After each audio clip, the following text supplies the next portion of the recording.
Ladies and gentlemen, it's time for the commencement of session 3C of the oral presentations. Presiding over this session will be our chairperson and judge, Dr. Bandula Samarasinghe, and sitting in for Dr. Makala Hettiarachchi is Dr. Kaushika Gunasekara. Before we commence this session, we would like to remind the presenters of the following. Each of you will have 7 minutes to present your research.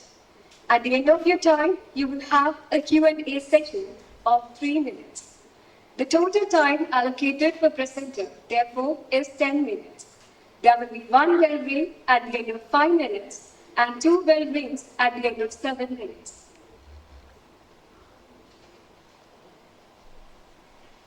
With that being said, let us warmly welcome our first speaker for this session, Vijay Nayaka PA, who will be presenting a paper on knowledge and attitudes regarding chronic complications of type 2 diabetes mellitus among employees in government institutions in the Kandy Municipal Council area.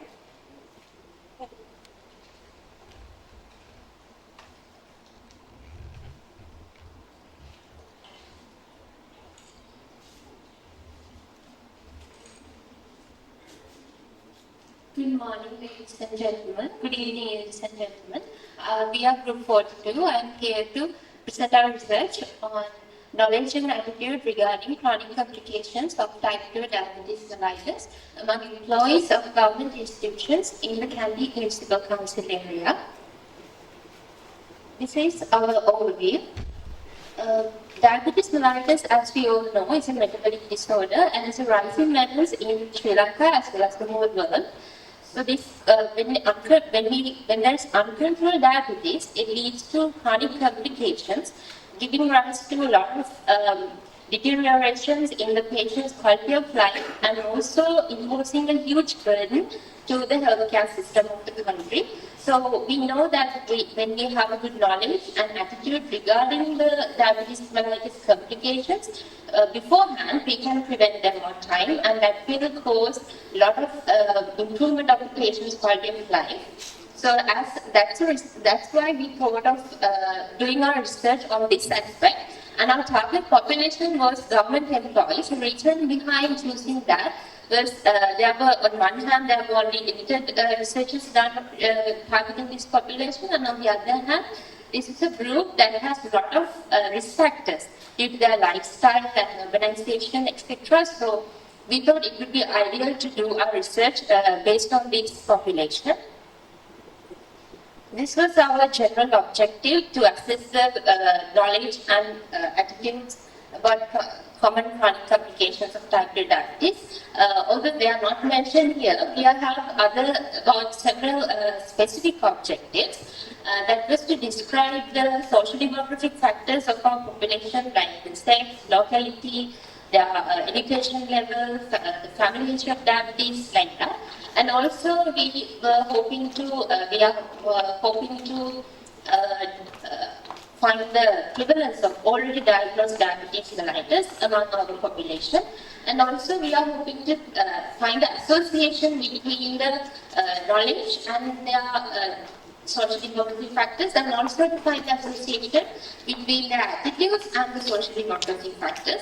So we will identify how we achieve each of these objectives in our presentation. So our study was a descriptive cross-sectional study, and we chose 4 government institutions in the Kandy Municipal Council area. They were the Housing Development Authority, and the Cultural Department, Divisional Secretariat, and the Department of Agrarian Development. So our sample size is 310, and if were considered they were not eligible, so we took only 302 as eligible. We chose each and every participant of our population using simple random sampling. For that, we use the employee list of each of these institutions as a sampling frame. And our study instrument was a self-administered questionnaire, which we adopted from a previously done study in Dhaka, Bangladesh. Actually, we did some modifications for this questionnaire to match our needs and to match our Sri Lankan population. And the questionnaire included questions to collect data on their social demographic factors, as well as their knowledge and their attitudes. So these were our findings about the social demographic factors. As you can see, the majority of our population was between 31 to 40 age group, and the majority were females, and also they were mainly from the semi-urban locality. So most of them were married, but there were other marital states like divorce, widowed, which were almost negligible. And the highest education level was degrees. Most of them were degree holders, so the education level was quite good.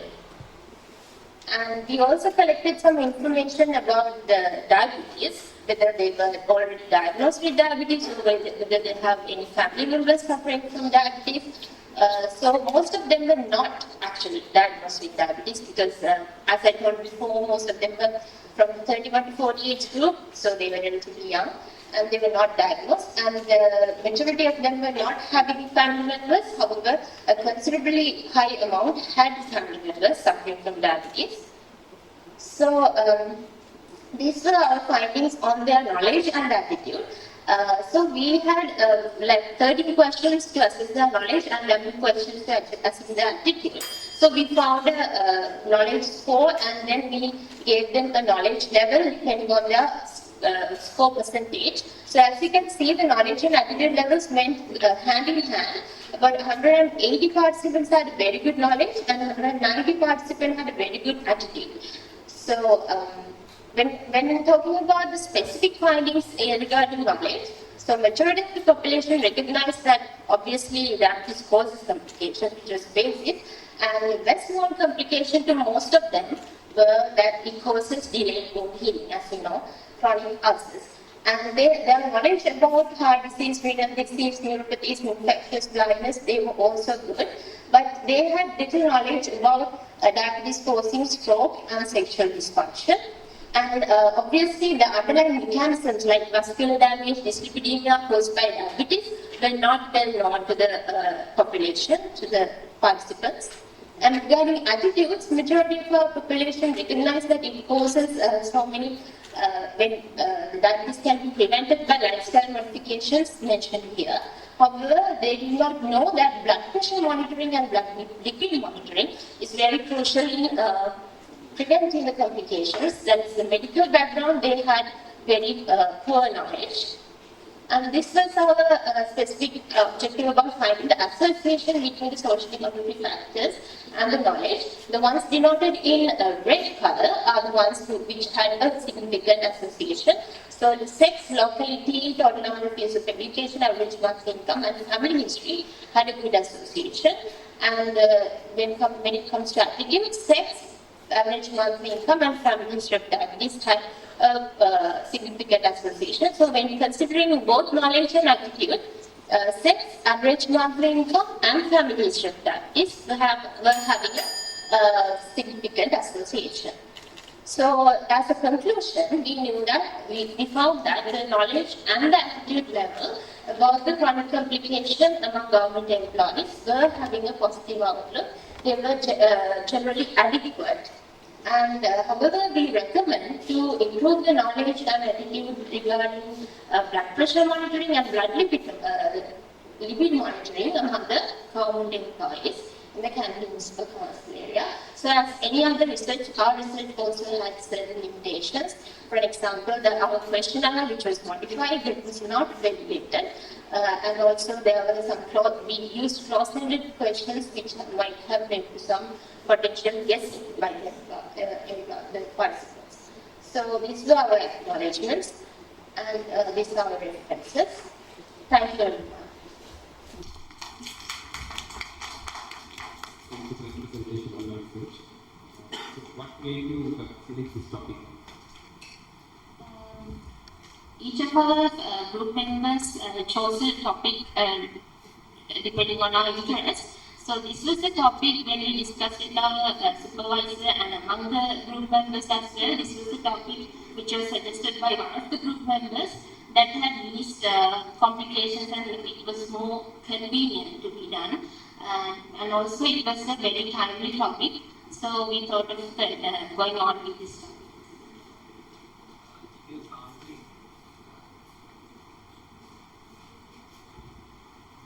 We have selected 310 or something, and then there are some were excluded. What is the reason? Those 8 responses, some had completely neglected, like answering to whole sections of the questionnaire, so we couldn't take of those. And some have not given their private details, their personal details, like their locality, their family history, and those things. So when there is a significant deficiency, we couldn't take those.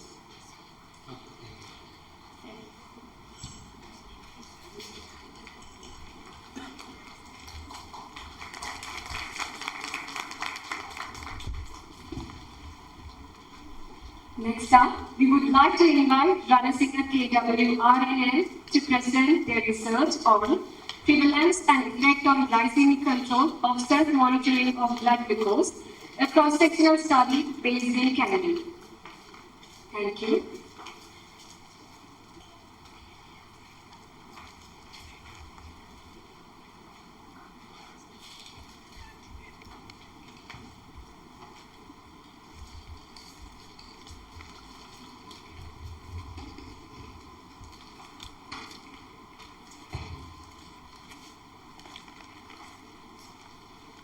Good afternoon, everyone. So I am Mr. Ranasinghe from Group 29. I will be giving you a brief overview on the prevalence and effect on glycemic control of self-monitoring of blood glucose.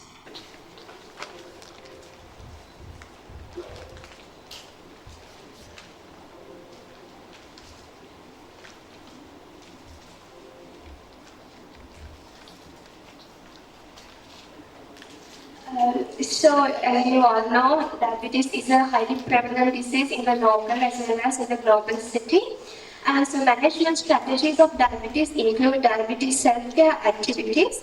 Out of them, self-monitoring of blood glucose is an important aspect of diabetic self-care activities as a non-pharmacological method of diabetes management.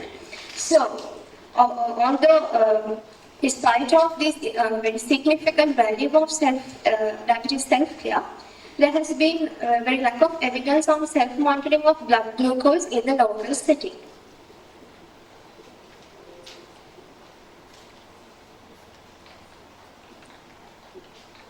So it is worthwhile to see what the current guidelines say on self-monitoring of blood glucose.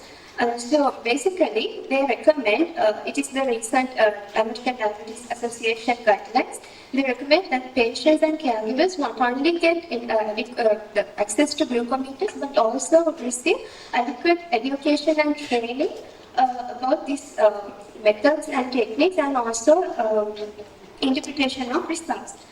For particularly type 1 diabetic patients, it is recommended that regular individualized self-monitoring plan is essential for their optimal management of disease, whereas for insulin-dependent type 2 patients, it is recommended to check their blood glucose when appropriate.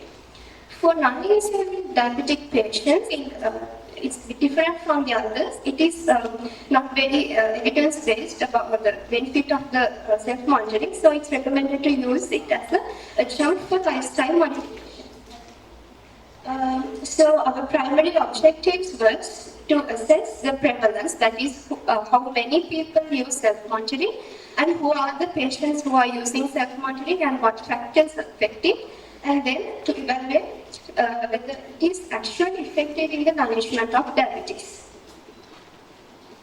So we ran a descriptive cross-sectional study in National Hospital KANDY and Teaching Hospital PERADENIYA on both type 1 and type 2 diabetic patients with non-probability consecutive sampling method. Patient number was 357, aged 18 to 75, we excluded the pregnant patients and we used an interview-administered questionnaire on those patients, and we used their patient records as well. So the HbA1c value we used was taken after 12 months of diagnosis. A little bit about the data analysis. So the descriptive statistics were described as proportions, and the inferential statistics were analyzed using SPSS version 26. And for categorical variables, we used chi-square test and post-hoc test depending on the necessity. And we used Fisher's exact test when the numbers were below the accepted level. And for our main continuous variable HbA1c, we conducted an Whitney U test after denying the normality of the population. So our results, it showed that the prevalence of self-monitoring, the total prevalence was 43.4, which is quite adequate in our setting, and with particular emphasis on type 1 diabetic patients, where it was 96.4, and in the insulin-dependent patients, it was 60%. So we considered actually self-monitoring as using glucometers at least once a month. So you can see that in the insulin-dependent type 2 diabetic patients and type 1 diabetic patients, the users were more than the non-users. So social demographic factors, we found somewhat more or less similar pattern in both type 1 and type 2 patients. Basically age, the educational level of occupation, and the income were the factors which were associated with self-monitoring. And in general, the younger age and higher education level and higher monthly income were associated with the self-monitoring. And a little bit about the diabetes-related factors, we found that presence of at least one or more comorbidity and experiencing hypoglycemic attacks and practicing other self-care activities like diabetic food care and other factors, and the duration of diabetes were also significantly associated. And in the knowledge, we assessed the source of education, and we found a significant finding there. For type 1 patients, it was the nursing officer or the clinician that was giving the education, whereas for type 2 patients, it was self-education from glucometer manual or the pharmacist. And we found that many of the type 1 patients used it, almost everyone used it daily, whereas for type 2 patients, similar proportions used it either weekly or monthly. And self-titration of insulin based on self-monitoring, which is actually recommended by the guidelines, was performed in majority of type 1 and type 2, but there was significant association with type 1 patients.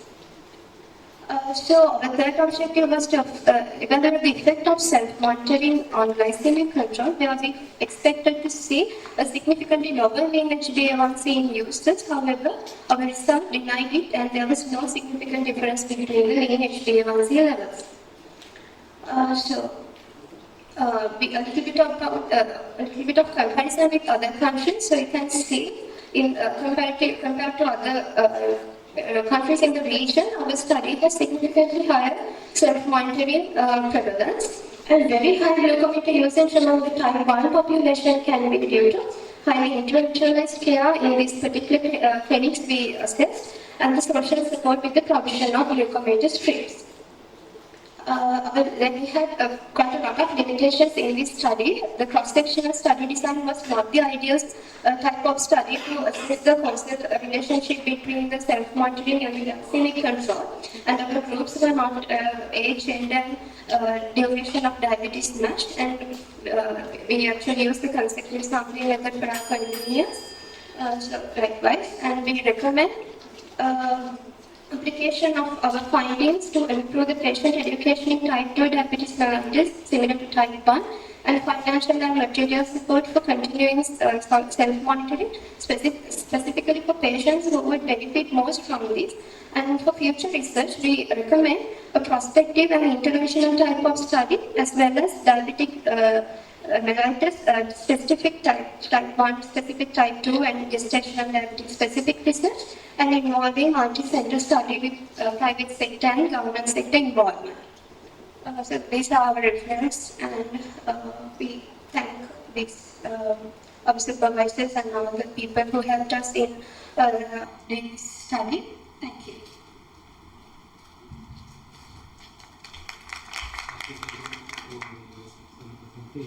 If you consider the financial status of patients, will they are able to buy the documented strips in this? Actually, there were many results we did not actually include in this presentation. If you can put some more slides, next slides, no, next, and next.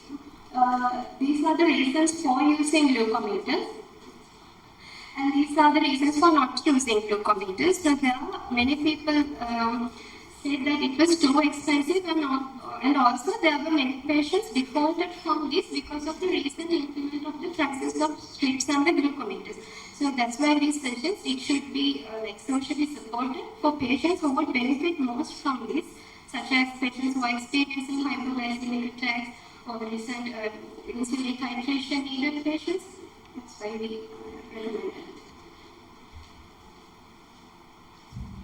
So, you said that you are going to at least monthly use of self-monitoring of blood glucose as a satisfactory. Yes. So, is it being given the guidelines? Actually, sir, we have to refer most of the previous researchers, and current guideline, they do not recommend, there's nothing like very hard and fast rule for disease self-monitoring. They recommend it depending on the type and the need of the patient. So most of the previous studies, similar to our study in other countries, had used, actually we did not have any evidence in Sri Lanka, in other countries they had used either once a week or either once a month.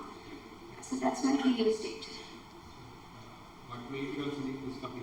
Actually, sir, this is not the topic we initially wanted to do. We actually wanted to do an experimental kind of study. That's why we selected our supervisor as well. However, we didn't have any funds to carry out such type of research. Therefore, we had to stick on to this topic, and it was because most of our relatives affected by diabetes, and our parents are using these glucometers, and we wanted to know whether it is actually effective in our setting.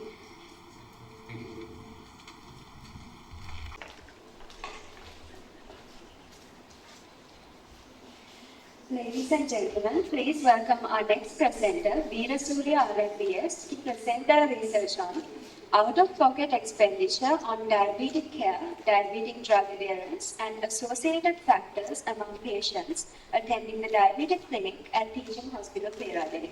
Thank you.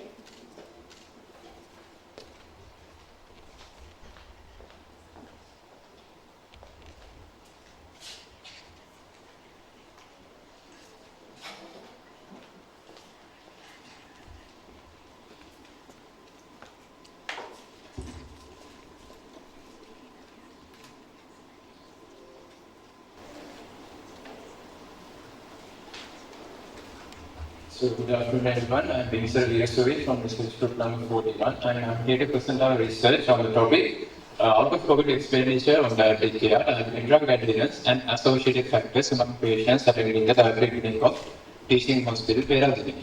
So going into the background of our research, we wanted to choose a timely topic in the time of an economic crisis in the country. So we chose of a very common non-communicable disease to assess, that is diabetes mellitus. And as we all know, it is very common in Sri Lanka as well as worldwide. As in any disease, patients have to spend some amount of money out of their pocket for the treatment of the disease, and this can affect their drug adherence. So for the research, we had three main objectives. We wanted to assess the out-of-pocket expenditure on diabetic care, then the diabetic drug adherence, and we want to describe the factors associated with them. So we had three main objectives. So going into the introduction, if you see this slide, it's a long definition provided by the World Health Organization for OOPE, or out-of-pocket expenditure. If I simplify it, it means just the amount of money a patient spends out of their pocket to improve their health. And going into drug adherence, it simply means the extent to which a person's behavior corresponds with the agreed recommendations from a healthcare provider. And this is how we did our research. We did an analytical cross-sectional study among 422 patients attending the diabetic at Teaching Hospital PERADENIYA from July to August 2023. And we used an interview-administered questionnaire to collect data regarding OOPE, and we assessed the drug adherence using a scale called the Brief Adherence Rating Scale, which is a validated questionnaire. And we used a cutoff level of 80% or more to consider it as good adherence, and less than 80% was considered as poor adherence. And we analyzed the data using Jamovi software, and to assess the associations between categorical variables, we used the chi-square test. And for the continuous variables, we first assessed the normality, and as expected of a cost variable, all OOPE parameters were severely deviated from normality. Therefore, we had to use non-parametric tests like Kruskal, Lewis, and ANOVA, and Mann-Whitney test to analyze variables with OOPE parameters. We used a p-value less than 0.05 to be considered as statistically significant. And this slide depicts the socio-demographic details of our study group. And going into our main results, our first objective, we found that the total quarterly OOP, that means the out-of-pocket expenditure for a period of 3 months for a patient to be Sri Lankan rupees 1,700, with a maximum of rupees 38,560 and an interquartile range of rupees 2,756. We categorized OOP under 3 main categories, as you can see in this pie chart. The direct medical cost, direct non-medical cost, and immediate cost. The immediate cost consisted of the income lost from the patients due to the illness, due to absenteeism from work. And there are many subcategories for direct medical costs and non-medical costs as well. And as we move on to the next slide, we can see that the subcategories, we have classified subcategories here, and we can see that patients had spent most of their out-of-pocket expenditure on medications, followed by travel at 18%, followed by laboratory testing at 17%. This signifies that even in a country which provides free healthcare, as in Sri Lanka, patients had to spend a significant amount of money on services provided free of charge, like medications and laboratory testing. Also, I would like to highlight that patients spend an notable amount on glucometer strips and insulin needles. Moving on, our next objective was to describe drug adherence. Our population, the majority of our population, that means 70.6%, showed very good adherence. And analyzing the drug adherence more, we assessed 4 commonly used drugs among the population. And as you can see, insulin showed the best good adherence level out of the 4.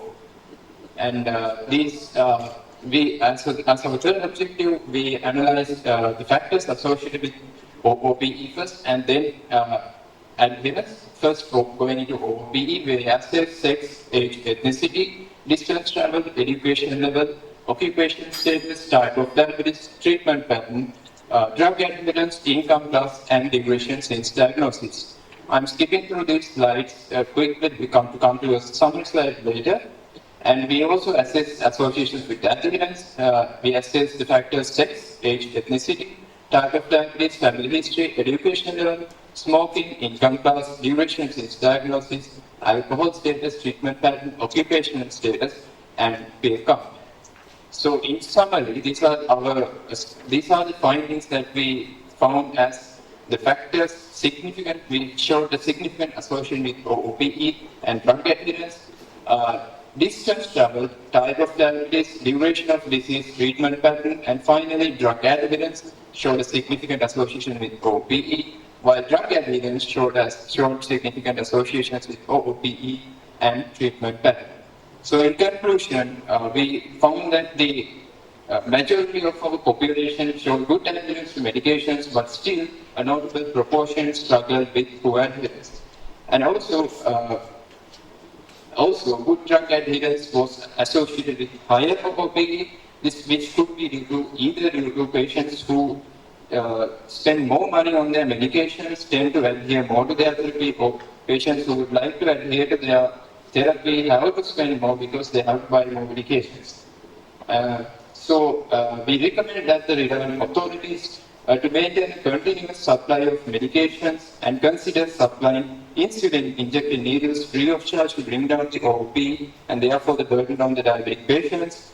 And we also recommend to do a more detailed interventional study to assess factors causing non-adherence and take necessary action to take necessary action to improve drug adherence among diabetic patients. So these are our references that we use for this presentation, and thank you all for listening. When you calculate OOP, did you consider different brands of the same drug? So what we did was we asked about, we used an interview-based questionnaire for OOP, and we asked in general how much you spend on diabetic medications and not specifically each type of drug. As a collection, as a total value, we asked what amount was spent on the medications. Only for adherence, we used different types of medications.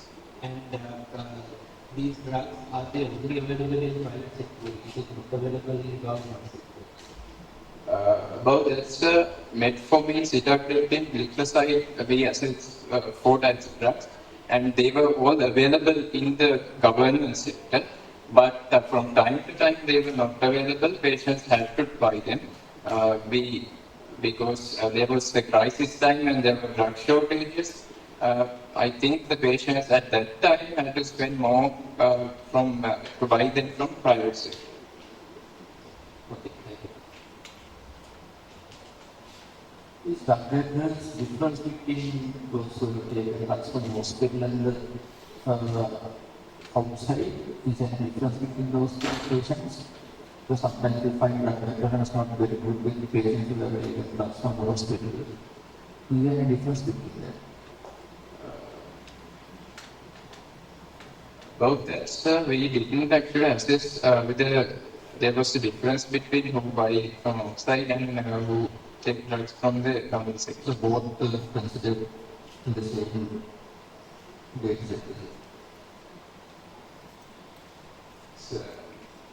So, Rupen would like to ask. So we carried out the research setting was the diabetic clinic at teaching hospital PERADENIYA. So all the patients were attending the diabetic clinic PERADENIYA. So they were getting drugs from the hospital. But sometimes they had to take medication from outside when the drugs were not available. So, but there was a positive relationship between out-of-pocket expenditure and drug adherence. So if the patient had spent more out of their pocket to buy medication from the private sector, the adherence was more. So, I see this in this slide, sir, where the patients, they spend more, who spend more on their drugs had good adherence. This slide, so. Thank you.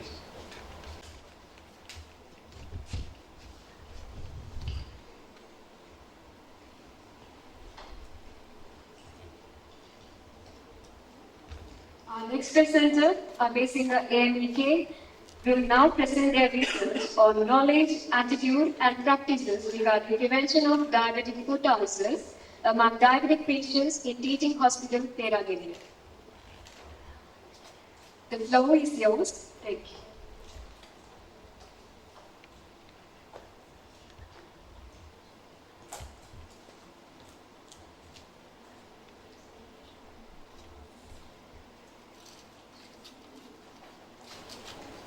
Good evening, dear sirs and my dear colleagues. I'm Madhusha Abesinga, and I'll be presenting our research study titled as Knowledge, Attitude and Practices regarding prevention of diabetic foot ulcers among diabetic patients in teaching hospital PERADENIYA.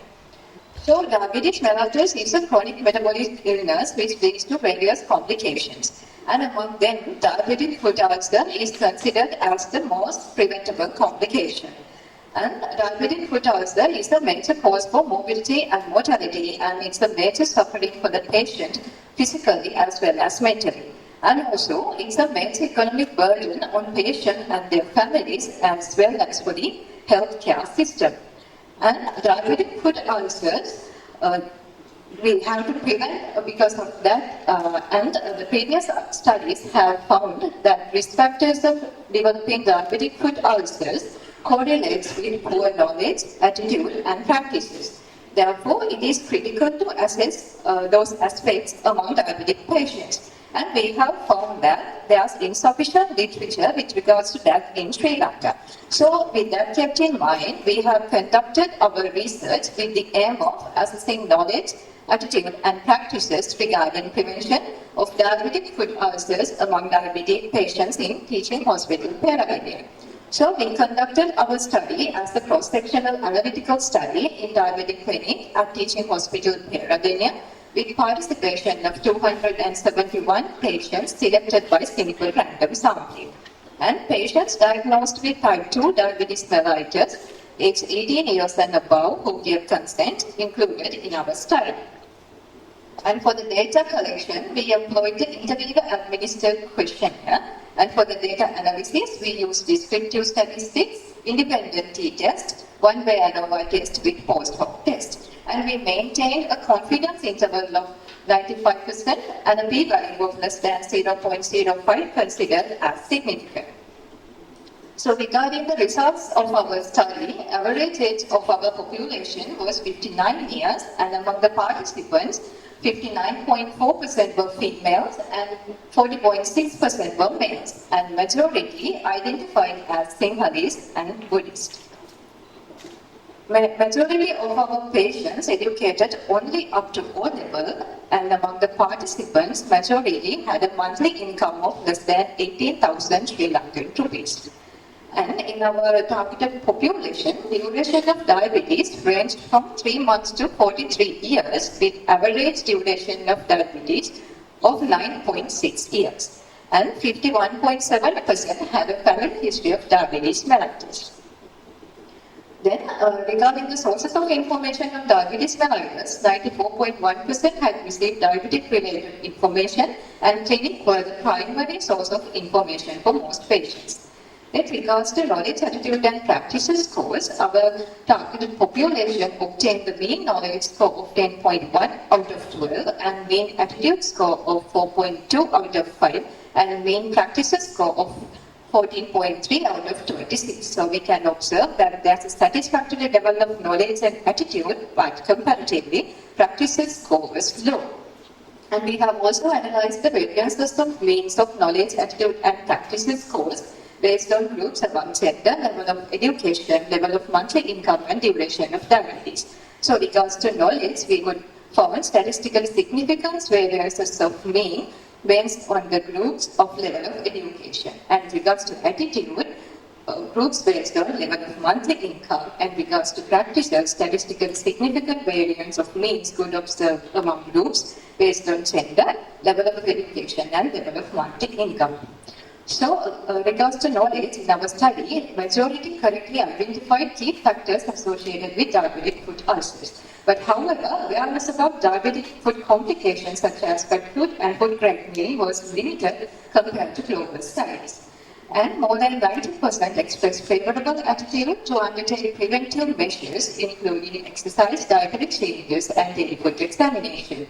And comparatively, participants' agreement was limited to the use of special footwear and to use footwear indoors. Regarding practices, better foot care practices could observe within our population compared to global studies, but the figures are comparatively low compared to the level of awareness and the level of positive attitude. And also, notably, 35.8% had not received regular professional foot checkups. So, in conclusion, our study revealed the satisfactory level of knowledge and positive attitude regarding diabetic foot ulcer prevention. But we could observe that there is a gap between the knowledge and actual practices in foot care, which highlights the need for targeted interventions to bridge this gap to improve patients' outcome. And also, our study reveals that the clinic was the major source of information for diabetic-related information. Therefore, it makes it a better setting for targeted interventions. So, there are limitations to our studies as well. We employed the interviewer-administered questionnaire with closed-ended questions. So, this may have potentially the tendency to give agreeing responses. And also, we conducted our study in a single diabetic clinic, which may have not represented the wider diabetic population in Sri Lanka. And therefore, it may have introduced a limitation in generalizing our findings. I would like to thank our research supervisor, Dr. Mansula Pires, and to Professor Archana Matagama, to Dr. Inosha Alvis for their immense support, and to Director of Teaching Hospital, PERADENIYA, and for all the patients who took part in our study to make it possible.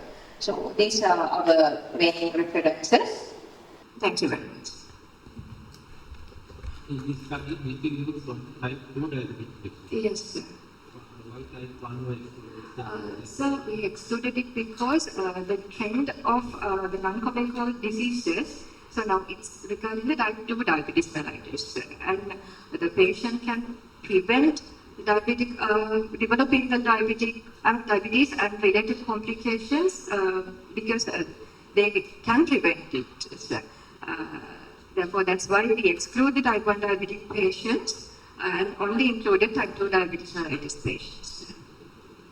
Did you consider the severity of that diabetes? What sort of certifications, different certifications in last questions? No, sir, we didn't assess that aspect, sir. We gathered information regarding the duration of diabetes, sir, but we haven't included that in our questionnaire. We employed the questions regarding the knowledge, attitude questions, and as well as practices questions. The information that was given to the patients, was it given by the medical practitioners, nurses, or was it by the websites they had taken? Thank you, sir, for the question. So in that, the clinic setting was mainly from the doctors. We have included other aspects in there, such as friends, colleagues as well. They directly mentioned they took the information from the medical officers in the clinics. So what do you think the reason for the practices being lapsed in this? That is why the patient can practice it?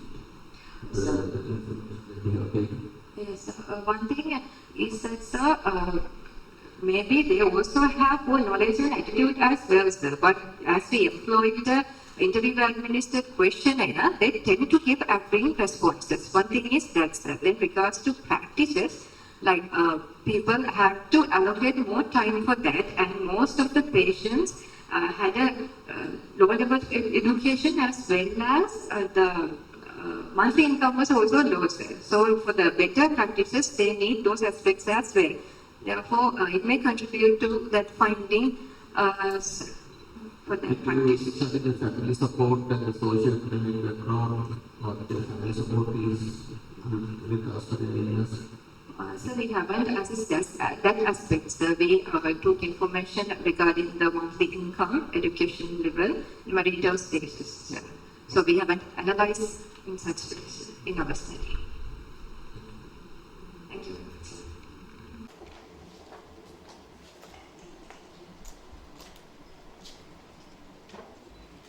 Our final presenter for this session is Prevalence SMAPGS, who will be pronouncing the research on analysis of factors contributing to diabetic foot ulcers in a sample of patients from the National Hospital, Kandy. Thank you.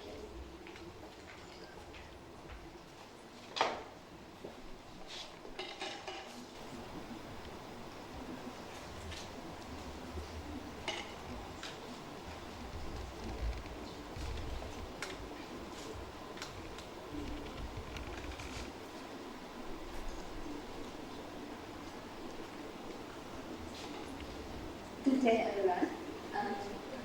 I'm Sankarana Prevalence.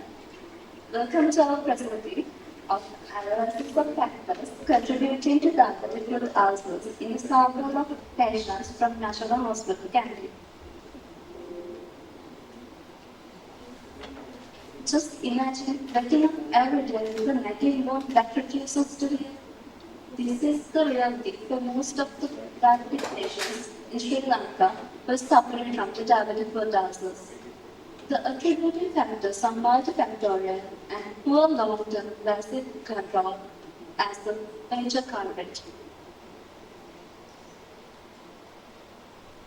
Our general objective was to describe the extent of diabetic control, comorbidities, and socio-economic and behavioral factors associated with diabetic foot ulcers in a sample of patients from the National Hospital, KANDY. There were several specific objectives. They are to describe the socio-economic factors, to describe the behavioral patterns of the patients, to describe the attitude of the patient which would have associated with foot ulcers and diabetic control, and to describe the comorbidities and the diabetic complications, and finally to document the long-term glycemic control with using HbA1c prevalence. This is a descriptive study which was conducted in Ward 9, 10, 16 to 19 in National Hospital, KANDY. We included 70 diabetic foot ulcer patients in the above surgical wards. Data was collected by researcher-administered questionnaire and by examination of patients. These are the dependent and independent variables that we used. The statistical analysis was done by using chi-square test. The sample size was calculated by using the Cochran sample size formula for a finite population, and from it we got a sample as 70 with a non-prosperity rate of 10%. We included patients of any age and any gender admitted to the surgical wards of National Hospital, KANDY, who were diagnosed as having diabetic foot ulcers, and we excluded those who had foot ulcers without diabetic mellitus, and informed consent was obtained. Let's quickly go through our results. More than half of our participants were males, and 67.1% were from urban and semi-urban areas. The age ranged between 31 years old and 90 years old, and the majority lies between 61 to 70 years. The mean age was 62.6 years. More than 50% had not completed their ordinary level education. This indicated that our sample had a low level of formal education. Over 95% of diagnosed patients with diabetes for more than 1 year, where the majority lies between 1 to 10 years.